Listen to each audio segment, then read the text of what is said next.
As a partner, and I want you to look for examples on the internet of applications of verification, one example, and validation, one example, for your area. Okay, so think about some type of model. It could be a fundamental model you learned about in your undergraduate days. It could be something like friction, could be something more geared towards your current research. I want to see kind of a picture or a screenshot from a paper about a verification process and a validation process. All right, and when you're done with that, I'd like for you to email me and tell me which one it is, and then I'll show it on the screen so we can talk about those cases, okay? So it doesn't have to be a formal published paper, but it can be. It could be something that's a reference you already know about, but an example that you know or care about or that you can find about validation and one about verification. And then my email address is ashleyfv@okstate.edu. I'll stick that on the screen. So we'll spend a few minutes doing that, and then we'll go over them as a class as examples, okay?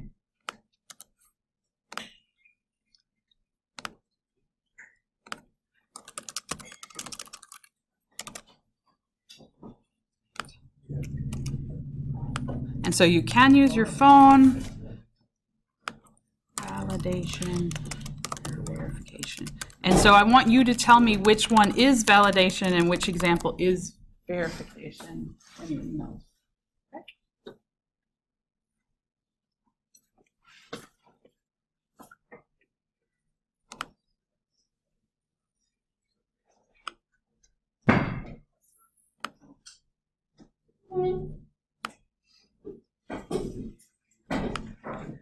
So I'm going to go in the order that I see them here. Kyle, 3 screenshots. All right, so I'm going to show it, and then, oh, Kyle's in the bathroom, so we'll come back. Connor. So come up here and describe what we're seeing and how this is validation or verification. So,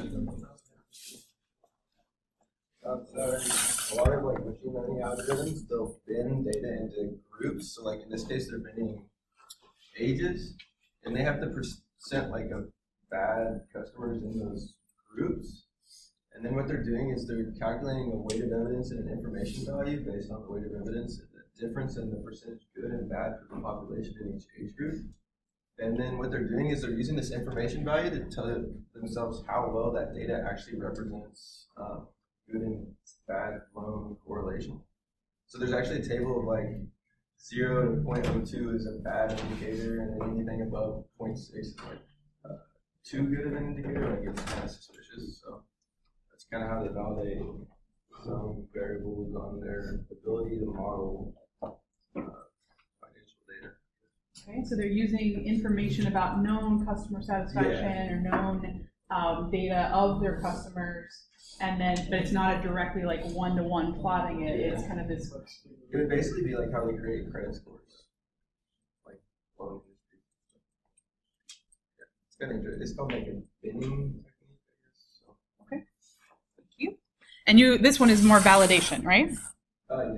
Okay. Yes, and you called it validation. Great. The next one.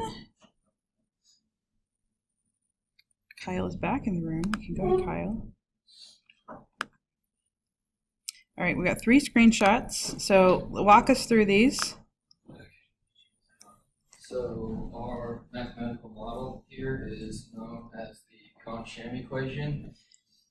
Basically, it's very similar to the Schrodinger equation, except instead of solving for the exact or for each electron, we treat them as a density of charge.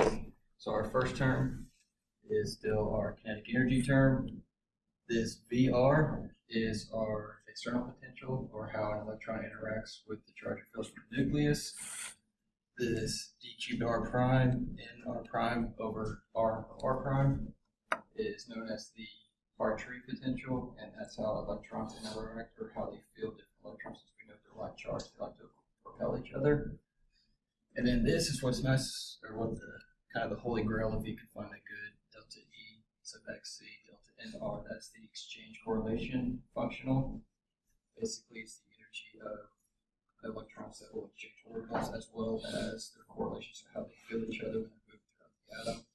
And there's no exact solution for that yet, but hopefully there will be. And then our size, our wave function, and then our epsilons are our energy levels or eigenvalues of our matrix, and then times our size. So that's our mathematical model. And then the next picture, since we know DFT is off, we don't know the exact exchange. I saw a few articles for this one. This is NIST website, and they've got a bunch of calculated values. Is this for H2O? Yeah.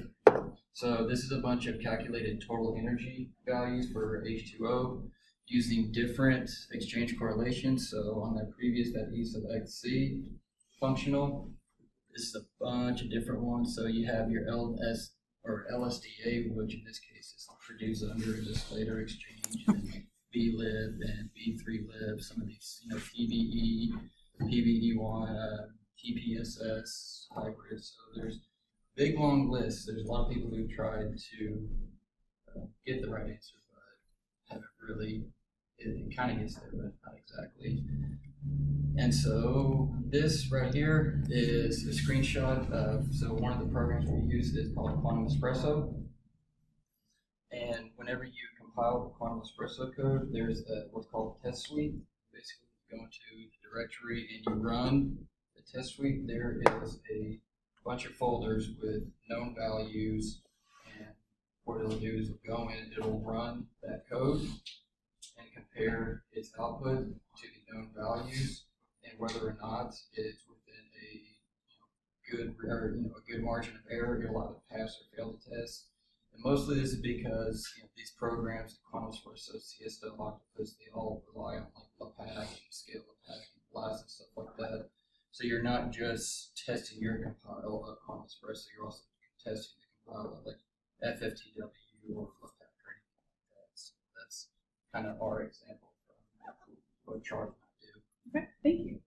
So this idea, go ahead, you can sit down. This idea of unit testing is really helpful in software if you know that there's going to be certain things that you always want to make sure it does correctly, but you want others to be able to interact with your code, maybe even break your code. You want it to still pass those tests, that it does the things you want it to do correctly, even with new features added, that it hasn't broken any old features. And so this suite of things that Quantum Espresso has put together is really, really nice and like definitely the best practice for having a unit test or software test. Great. All right, so that is Kyle's. Connor. Then, what else we got? All right, Rajan? Come tell us about this. All right, so we'll come talk. This is involved.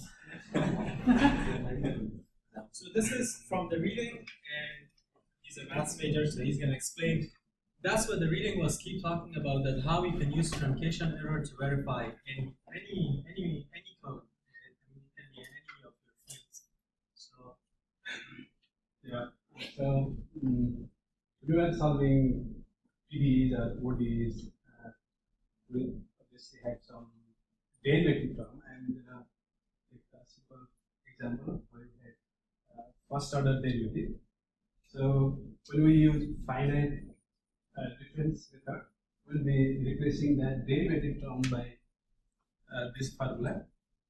So we actually be removing the respective terms.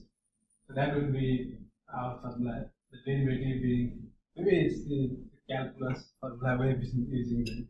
So when we ignore this part, it cannot represent the true solution. So the error, the difference, the magnitude between the true solution and the approximate solution will depend on the how many terms we are ignoring. That's what we call truncation error. So the truncation then comes from when truncating the formula. Actually, the formula will be long. It will be infinite series.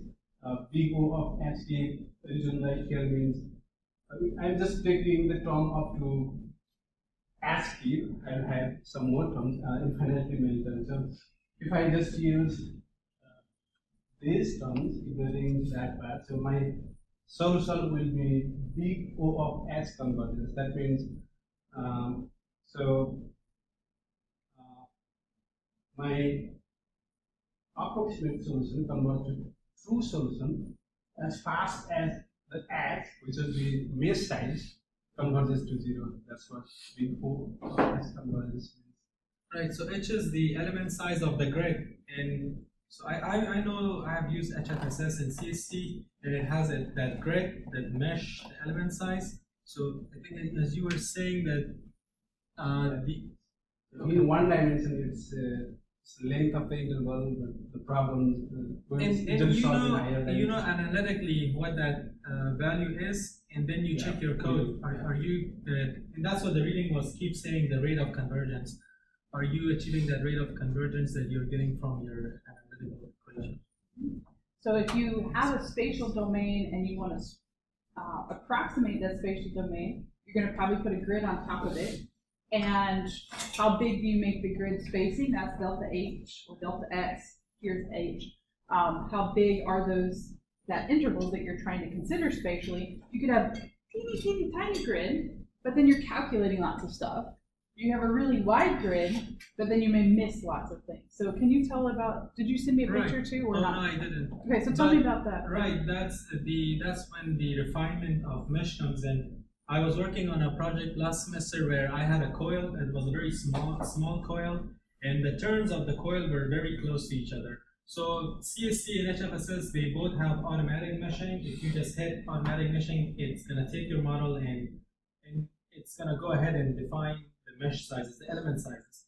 But it was ignoring a lot of the turns. I mean, if my turns are very smaller and the mesh size is larger, so it will read 3 turns as 1 turn, or even it will ignore some turns. So it will not, the program will not even see if I have coil, it will just see patches of metal stuck in the space. So that's why I had to manually go ahead and adjust my mesh size. And this is very visual. I'm just making sure that the mesh size is smaller, so it's capturing the model accurately. So the program knows, okay, this is a coil. In my case, I was computing electromagnetic fields on that. Yeah.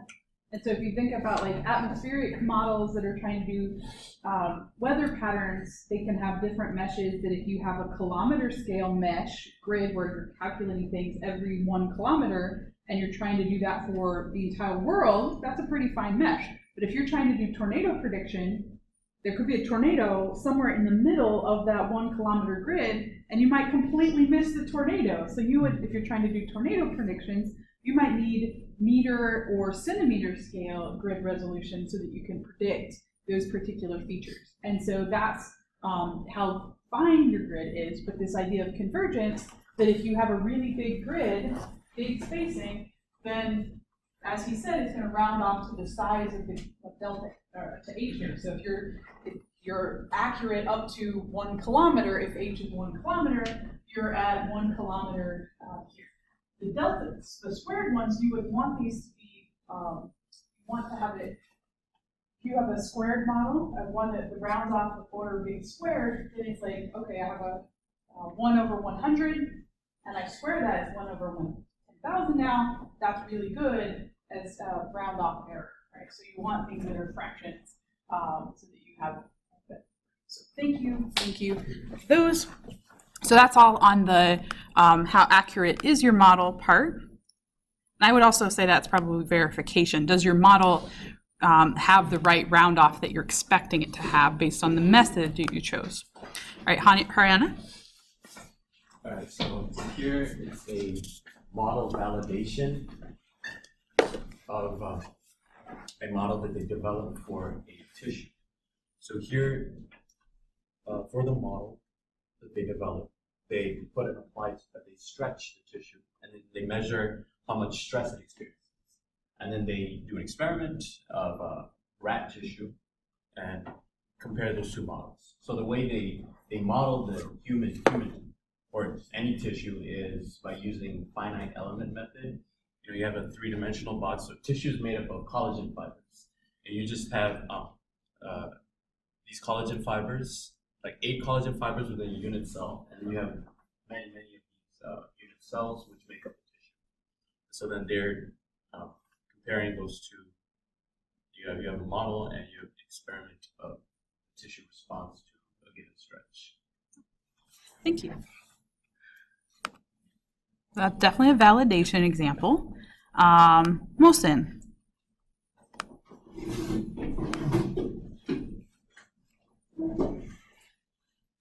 So this is a simple example for the gradient dependency.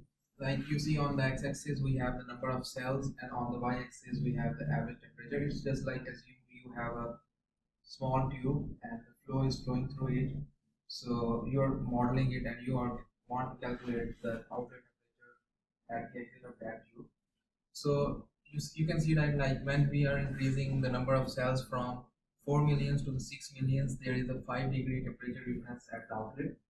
So that shows us like we need to increase we need to reduce the size of our mesh, or we need to increase the number of cells. But from 6 million to 8 millions, you can see that there is a very minute difference in the outlet temperature. So that gives us a confidence like our mesh is sufficient for right calculations. And so what are cells here? So cells are like, I have a tube, so if I'm modeling it, I will divide it into small pieces. We call it grid, we call it mesh, different names of the same thing. So they could be computational cells. They're not like biological cells. They're just 3D or 2D zones Yes. that you're modeling over, where the calculations happen in each zone or cell. So by the independent says, if I keep having more and more of these, I'm not getting any changes in my answer. It's converged. I want to do the smallest number of these for which I don't see changes anymore.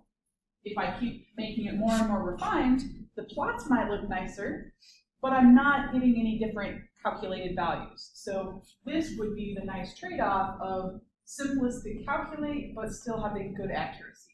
But this would be insufficient. If I just said, let my software find a grid, tell me an answer, you don't know if you have the true answer.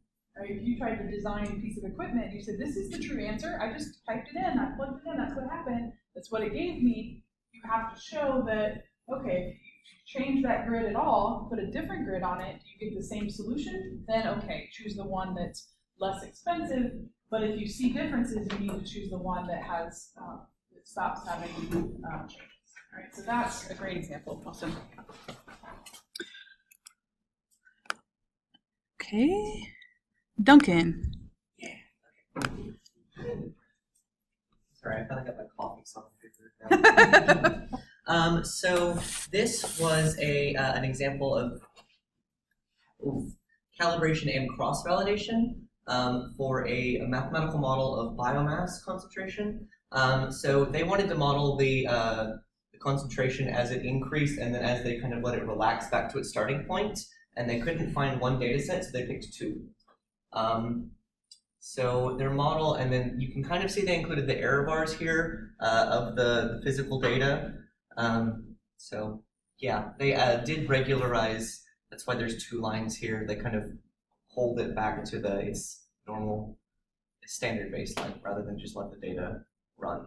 Yeah, so that idea of having two data sets is really powerful. They had one data set that they used to fit the coefficients for their model, so much like we did on assignment 4, where we knew the data, we could fit the coefficients, but they had a separate independent data set that was not used to fit the coefficients, and they saw how did their model do in those circumstances.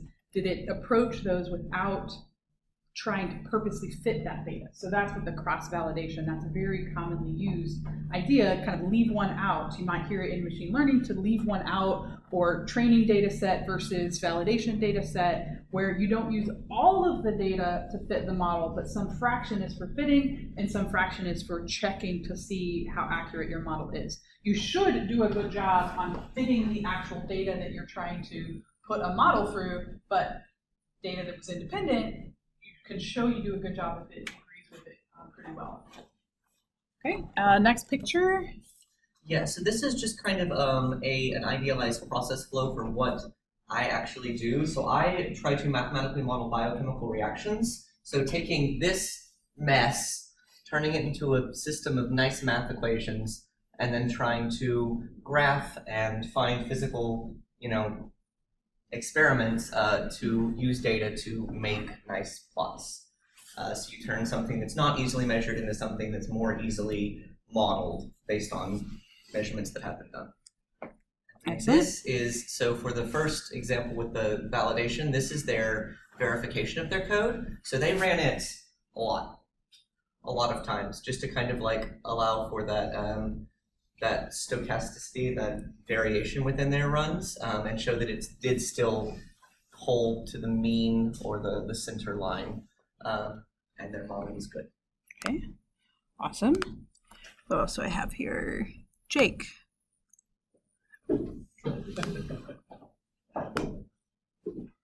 And Seth. Or Seth. Okay, so this is a graph of a prototype spool compressor that they ran. So when you're developing something new, you don't want to have to build a bunch of prototypes. You want to build one, or you want to build a model so that you can decide whether or not actually building one worthwhile. So that's what they did in this case, and they wrote a paper about it. So they built a model so they could try and accurately predict what was going to happen as they scaled things up. And in this case, it was efficiencies that they wanted to measure. They plotted experimental data with the model data, and it's within something like 8% error. So it shows that their model is okay, but not quite perfect. So they needed to improve.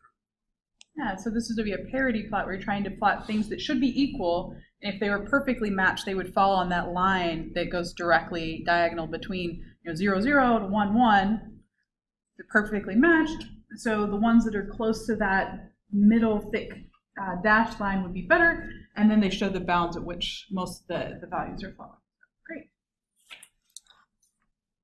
So again, that's validation.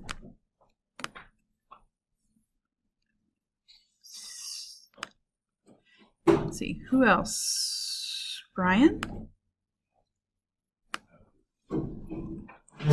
So in the first reading, one of the base definitions that they had for the validation verification was that the validation was solving the right equations, and the verification was solving the equations right. So how do you know that you did the math correctly? So what this is for is for quantum optimal control theory, and ultimately what it amounts to is solving a calculus of variations problem. So you have different functionals that define different things about your system. And so the first one is where you want to maximize the overlap of where you are and where you want to be. Okay, so if you're propagating in time, do I end up here, do I end up here, do I end up right where I want? The second one is talking about what it takes for me to get there, so the energy that it would take, so something that I would ultimately want to minimize, right? We want to minimize the energy. And then the third one, which is more so the validation side of it, is to ensure that I follow the time-dependent Schrodinger equation. Because if you don't have the third one and you just propagate in time, hopefully where you're going to get, it doesn't matter, right? It's not going to have any physical interpretation. And so the physical interpretation comes from then the time-dependent Schrodinger equation. And then this one is not as clear, right? Kind of ugly to look at. But it's This is an early alarm, sorry. Verification side that says whether or not I'm solving the equations right. And so when we propagate in time, I'm going to get to a specific point with my state, my wave function. So I'm going to get to a specific point, and what I want to see is if that was logical. And so it calculates the overlap, and that's the first functional. But to see if we follow the third functional, we then want to calculate an overlap with what's called our Lagrange multiplier. So in calculus of variations, you have what's called a Lagrange multiplier, and that's kind of a constriction to your constraint to your system. And so with this, then what we're seeing is that what we want to do is we want to take our wave function and propagate it back and see if we get to our Lagrange multiplier. If we can do that, then that verifies the fact that we're following the time-dependent Schrodinger equation. Okay. And this is also seen if one thing, and someone kind of showed it with the temperature versus cells, that you see that kind of plateau in your plot.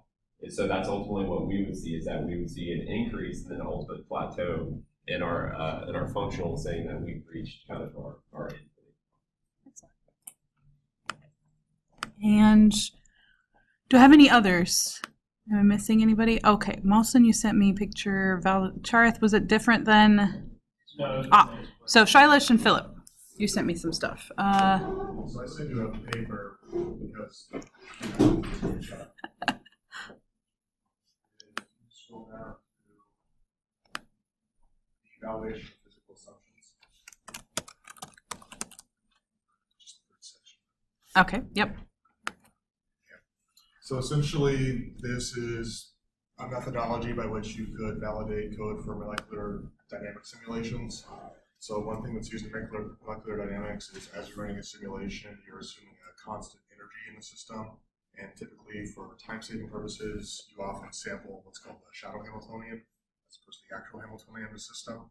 So if you scroll down a little bit, one thing to note about the shadow Hamiltonian and therefore the energy calculated by it is that it has a bias from the actual energy of the system that is dependent on the time step you choose. So if you're going to simulate something for 10 nanoseconds, you have to choose your time step, whether it's going to be something small, like or a small number of samples at 1 nanosecond each, or sampling at like the femtosecond scale. And one way to determine whether or not your model has an error in it is to look at the ratio between the standard deviations of the Hamiltonian at a given time step and the actual square of the time step itself. So you would expect this equation here to be true. If it's not, then you know that you have some error somewhere in your model, though it's not really specific about where that error is. So that's one validation. Okay, great. And then you had something else from Shailesh. Okay, we talked. Okay, all right, that's fine. That's the data sets, the Charith from okay, yeah, simulation and experimental results. That's a validation piece also. There is an example.